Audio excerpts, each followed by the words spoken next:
great pleasure.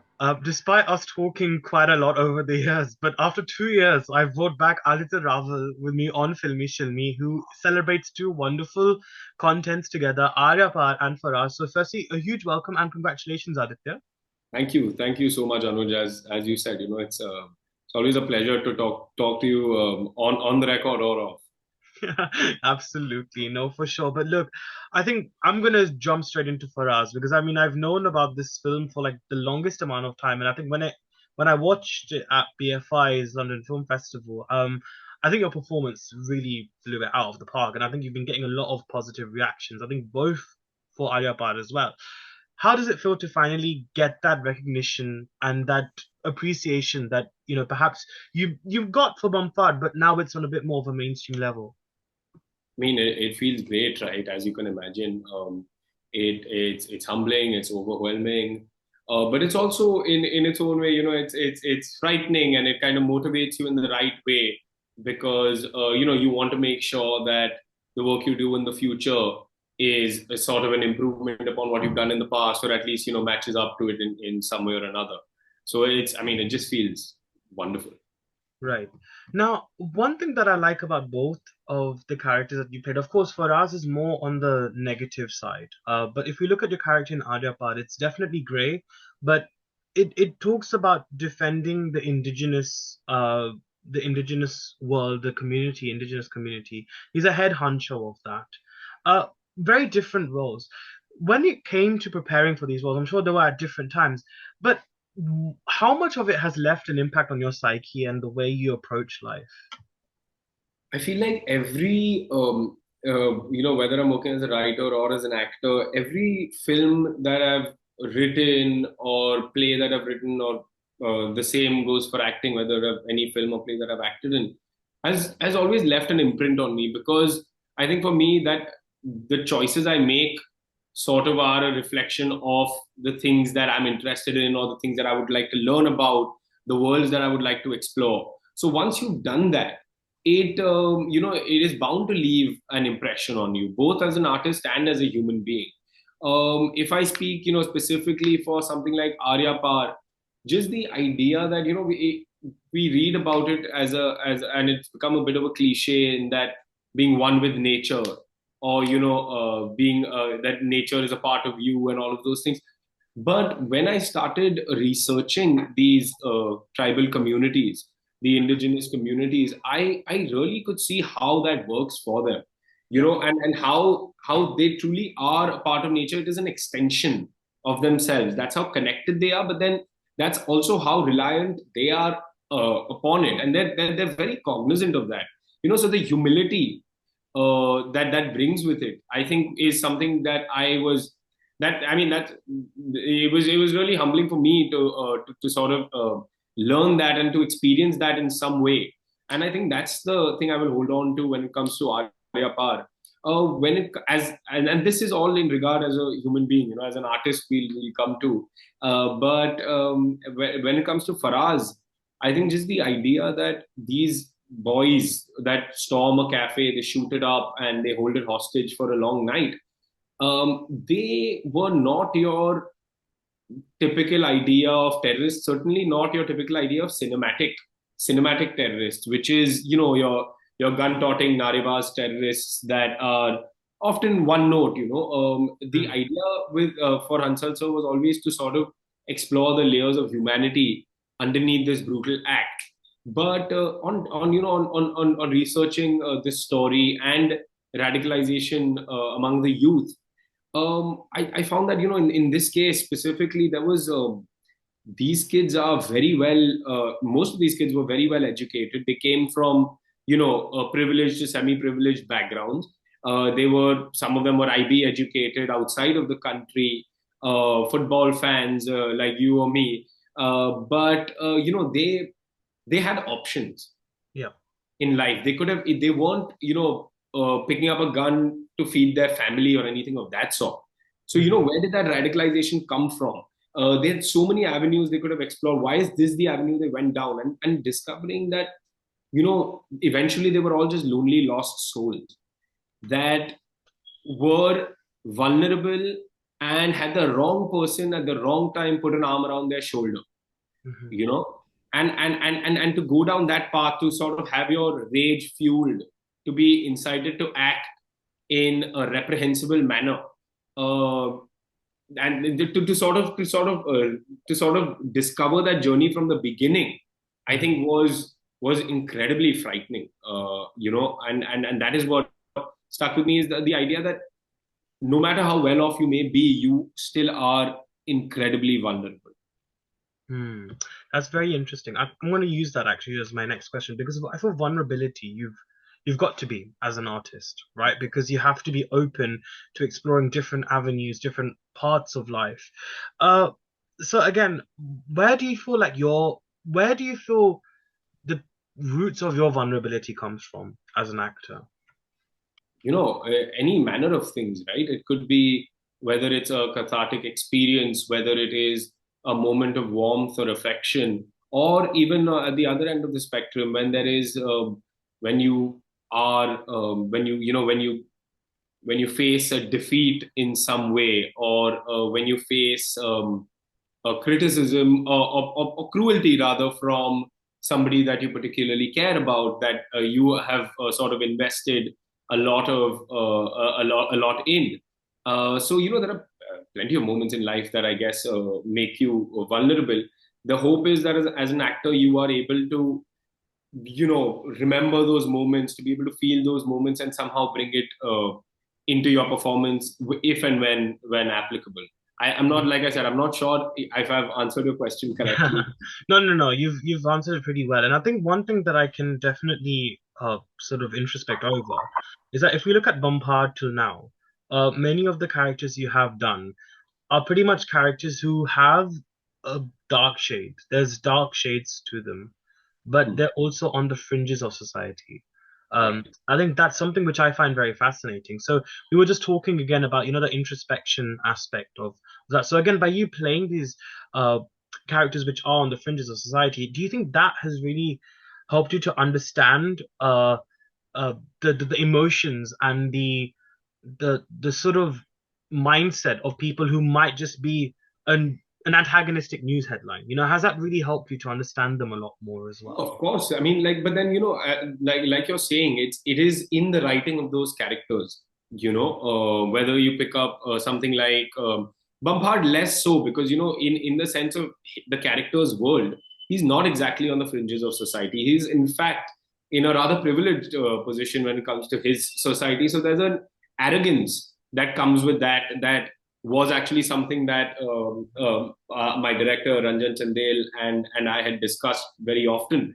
When it comes to Aar Ya Paar and Faraaz, yes, the characters Sarju and Nibras do sort of, they do belong in some ways to the fringes of society, the world at large even.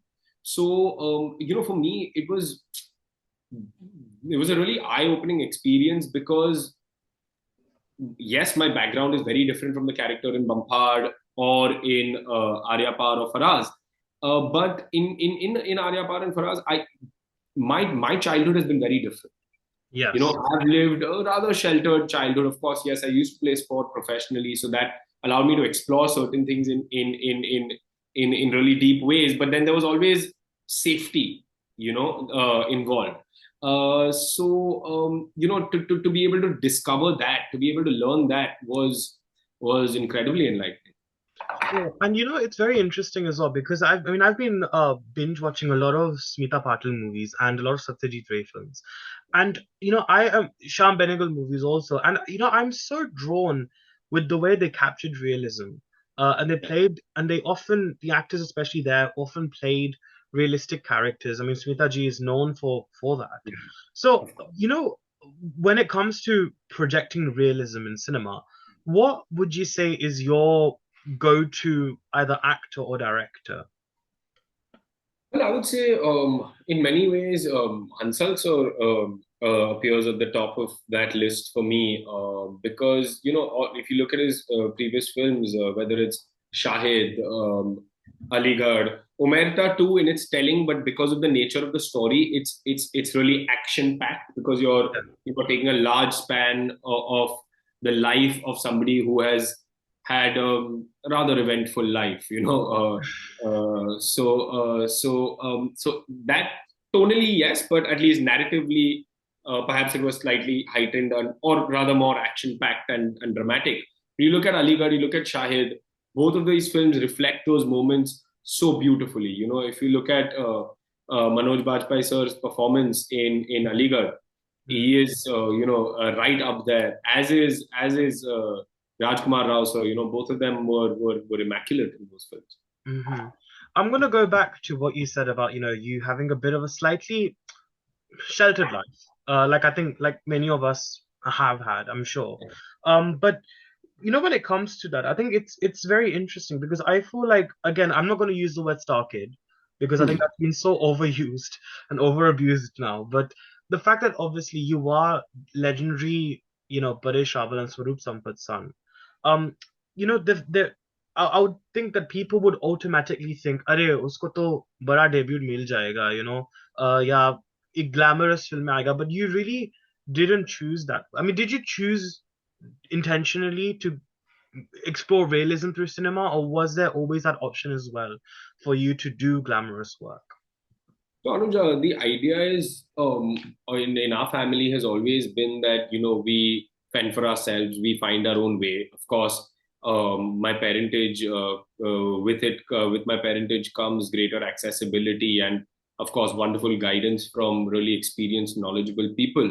But eventually, the struggle is for ourselves to undergo, and that was the idea from the get go for with whether you look at my older brother or myself, it was the same for both of us, and that's what my journey has been about.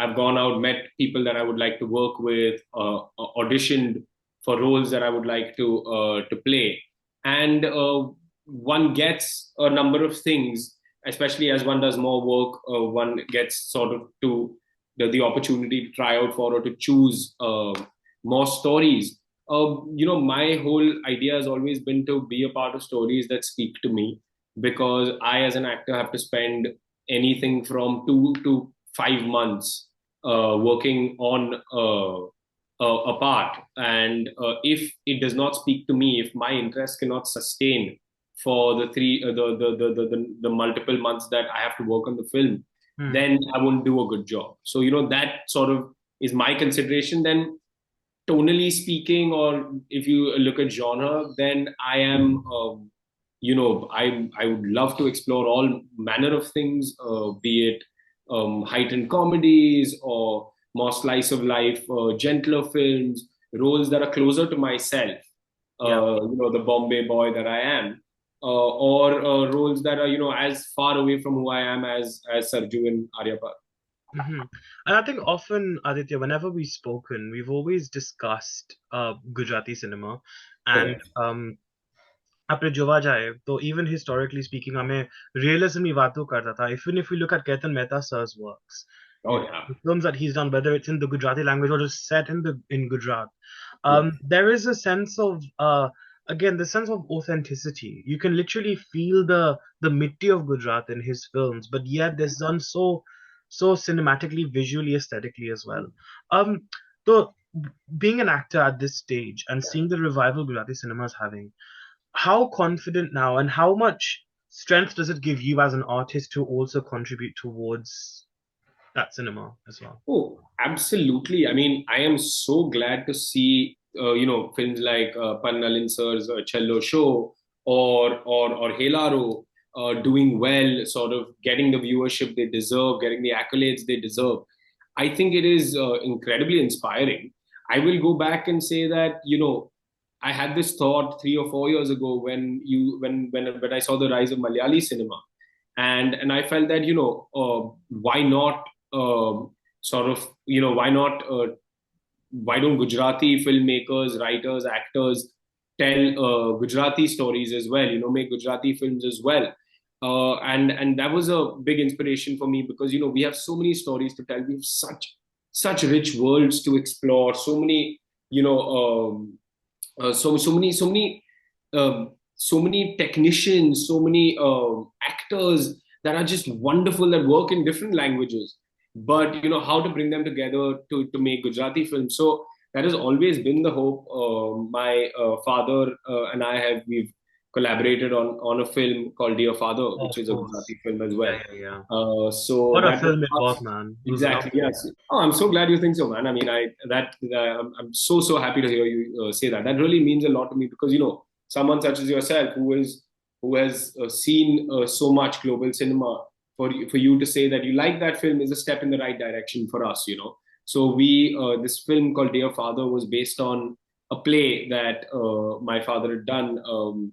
He'd done about 300 plus shows in Hindi or Gujarati. It had also been done in Marathi, and we wanted to bring it to the screen, and we adapted it for the screen, Hmm. um, and we produced it as well under our banner 72 East Productions.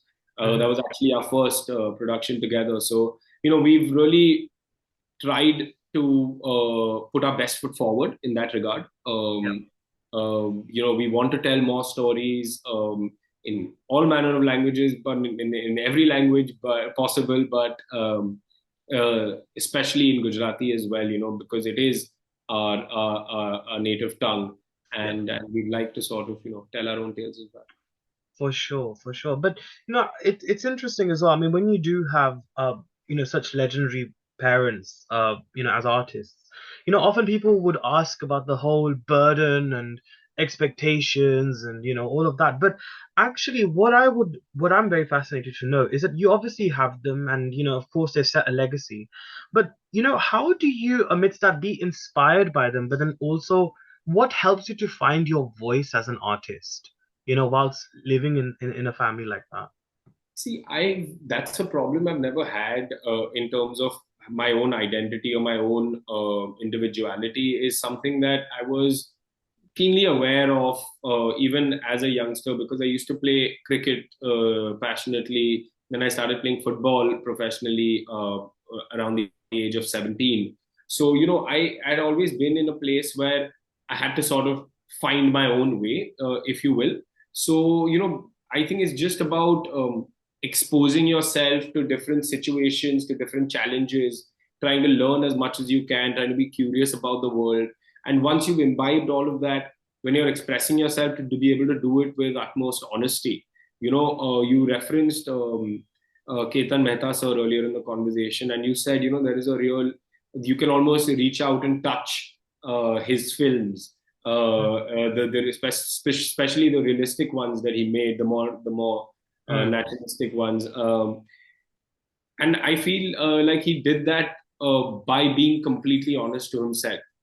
Mm. It was the world that he had sort of taken in, being expressed with of course the immaculate skill and craft of an incredible filmmaker, but also a really honest artist. And that is the hope for myself as well. For sure. And I think, of course, we're living at a time where I thought independent cinema is thriving more than ever. Um, where even you could literally, I mean, Vishal Bharadwaj had literally just shot a film on an iPhone just recently, which I was quite impressed by. I mean, it was a great advertisement for the phone as well, but it was also really great to just see it encourages that whole sense of independent filmmaking. Yes. But of course, at a time like whenever it is, of course, the big production houses, commercial backing is always important. But having said that, for you, because you've always said that you've had to navigate your own way through life, how important is it now more than ever to actually ensure that you pave your own path creatively, even if you don't have the resources or the backing of big studios? So, I've always been doing that. In the senses, I'm the first to admit that there are many advantages to having, the parents that I do, them being successful in the business that I'm trying to make a mark in. Mm, It brings greater accessibility. It brings, their guidance is just something I can rely on always because not only do they love and care for me, but they are also very knowledgeable about what they're saying. Their experience. What they're saying sort of comes from experience. So there's always that. But like I said, I've always been doing that. I don't see any reason to change. And I think it's just about putting your head down and working as hard as possible, and worrying about not worrying so much about the results of what you do, but more about the process of doing it. Right. So I think I might have asked you this back in the first ever interview that we did on the video. But I would love to know who would you say is your greatest inspiration when it comes to acting? I feel like naming one would be a disservice to Give me a list. I'm happy to hear a list. okay. I really, really like, Irfan Khan sir. He was just amazing. Nawazuddin Siddiqui sir has been an inspiration. Rajkumar Rao sir has been an inspiration. Their career journeys have also been incredibly inspiring to me. Looking sort of, outside of Indian borders, there's this actor called Michael Stuhlbarg, whose work I adore. There's of course the old legends like Marlon Brando and Robert De Niro, whose work is just there for all to see. So yeah, man. I mean, the list goes on and on. I love watching the films of Gerard Depardieu as well. I think he is, he brings um, such ease, but also there's a sense of wickedness to his performances that I absolutely adore. Hmm. And obviously, going forward, how important is versatility for you in terms of the characters you explore? Incredibly, I think like if I look closer to home, my father has been acting for 40 years now, and he has explored all manner of roles, almost every genre that there is. And even within those genres, the sub-genres, you have heightened comedies, you have slightly more naturalistic ones, you have you have quiet indie films, or you have these big blockbusters. So he's done it all, and he's done it, in such a wonderful manner. That's something I aspire to for sure. I hope that that also reflects in my choices. So far I have been lucky to get parts that are very different from who I am and are also distinct from one another in many ways. So it is very, very much important to me, and I also hope to, as a writer, sometimes create parts for myself that I find particularly interesting as well. Right. And going forward, I know because on the writing side of things, you're often quite busy with that. But what else can we look forward to, I think, going forward? Because I think everyone has sort of keen to see more of you now. I am, I'm very, very eager to know how they feel about my upcoming work as well. I've been part of an Amazon show that is seems to be shaping up wonderfully. That everyone's terribly excited about. So that'll be announced and released later on this year. I'm terribly excited about it. I'm just started rehearsals for a play that I'm acting in, and I'm also speaking to a lot of people for films in the near future. So there'll be a lot to come on the writing front as well. There's a film that I've written with Geo Studios that hopefully will see the light of day in the middle of this year. Oh, okay. I mean, I would have pressed you more for details on that, but I'm pretty sure you're bound by contracts, aren't you? NDA. Yeah, we haven't, yeah, because we're just sort of winding up with post productions. So they'll make their announcements in due course, and when they do, I will be happy to speak all about it. इस बार बच गए next time नहीं बचोगे मैं जी बता जी रहा बिल्कुल मतलब हूँ no, but अब कोई चांस ही नहीं है. definitely. No, but you know what, Aditya? It's always such a pleasure to always have this discussion on cinema and your influences around you. I think it's so important that, as artists, that you absorb the world around you and emotions and all of that. And you definitely are a testament to that as well. So, You're very, very kind, Anuj. Thank you so much. As always, like I said, it's a pleasure to speak to you. And, it is the questions that make the answers. So thank you for that. thank you. Thank you so much, man. Thank you.